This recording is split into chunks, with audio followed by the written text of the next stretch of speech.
the lightest freaking arrow I've ever shot. Are you interested?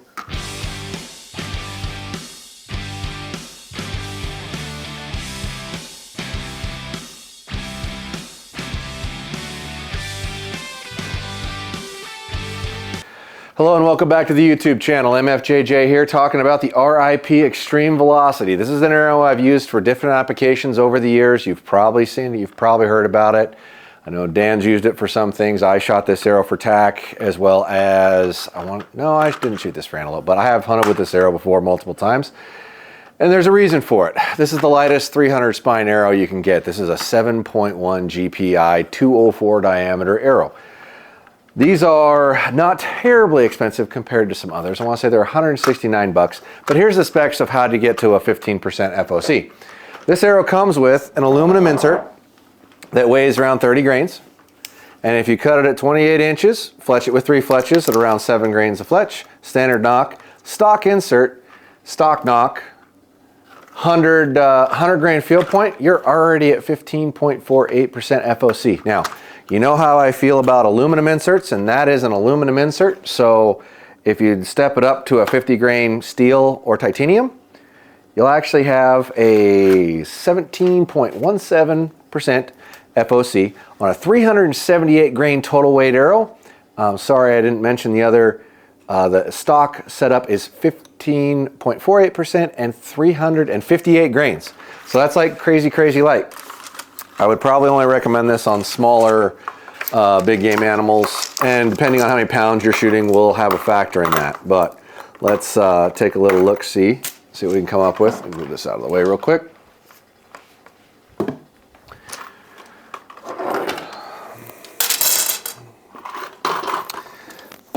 These arrows are, I want to say, $170 a dozen for the Elite or the Premium Straightness, which is honestly for 1,000 is not super expensive. Beauty. Nice and straight.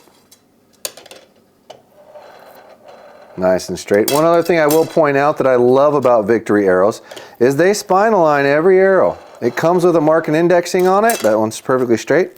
So you can see it right there, a little tip right there. Spine aligned mark, spine aligned mark. That's where you put your cock feather. 90–95% of the time it works really good without measuring anything. So if you believe in indexing your arrows, but you don't want to do the work, that's a pretty safe bet to go off of, just indexing it off of that. Yeah, these are just super straight. Victory does a really good job with keeping products straight and consistent.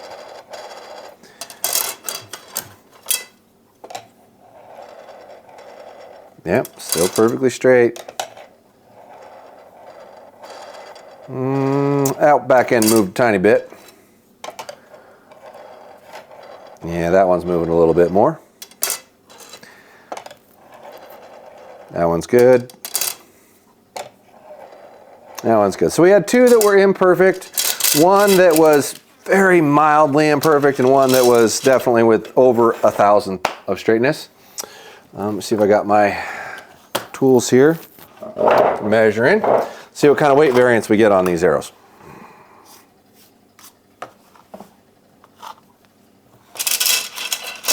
Get rid of that. Okay. Arrow number 1. 231.3. That out there. Arrow number 2. 230.9.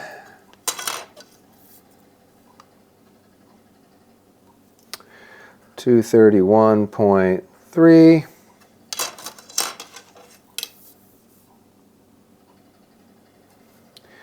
231.2.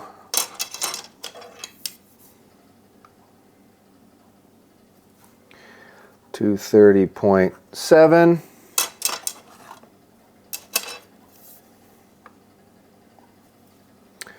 231.5. Now, one thing I would like to point out to you guys, if you know anything about arrow construction, the lighter you get an arrow, the harder it is to get the weight consistent and the straightness consistent. So for a 7.1 grain per inch arrow, that's pretty impressive how we're really not deviating more than most of the other arrows we test. Like I said, I've used these arrows for several years and lots of different applications, and honestly, they're a freaking good arrow. They're just not durable. 231.6. So don't expect to bounce off rocks. Don't expect to hit an animal somewhere super hard and have a run off with the arrow still in it and not have it probably crack the arrow. If you deflect off something hard, you're probably going to crack the arrow, but you know, most arrows won't hold up to those things. Just remember you're using a really light arrow, so don't expect it to be super durable. 230.7. 231.2. Okay, so from our lightest to our heaviest, 230.7, which we got twice, to 231.6. So that's less than a grain, which when they're guaranteeing a grain, it's actually plus or minus, so technically it's 2. But that's less than 1 grain on a full set of 7.1 grain per inch 300 spine arrows. You have to appreciate how difficult that is to do. It's pretty impressive that they put that out there. A lot of the guys that actually work there hunt with this arrow, just so you know. And I have hunted with this arrow for elk. I've had pretty good luck with it. A couple of friends of mine that are really into speed use this arrow and have really good luck with it. Like I said, it's not going to be super durable, but you can absolutely hunt with it if you're shooting enough energy to offset the fact that you're shooting a lighter arrow. These are on the website, and we've rarely ever run out of them. The 204 titaniums do fit in here, as well as lots of other different options, so something to keep in mind. But if you want a really fast arrow, or you're going to tack and want to shoot longer range, a lighter arrow helps you shoot farther. No ifs, ands, or buts about it. Your sight tape gets tightened up and allows you to shoot an extra 10, 15 yards, sometimes 20. So if you're trying to get out there a little farther, this is definitely an arrow to look at. Check them out on the website at podiumarcher.com, or not. I'm going to go ahead and do a giveaway on these. If you can get me 15,000 views, I'll give away a free dozen one of these to one lucky viewer out there. Comment down below what you're looking for on videos. We're going to start doing a lot more videos of how-tos and learning and that sort of thing, not just reviews. So I'll put stuff down there in that. But more than anything, guys, thanks for following along and paying attention. It's growing really fast, and I can't say enough good about the feedback that I get from you guys, good or bad. There's some haters out there, you know, Karen's got to talk somewhere, so sometimes it's here, and I totally understand that. Everyone's entitled to their opinion. I just might not agree with you, and that's okay too. So thanks for watching.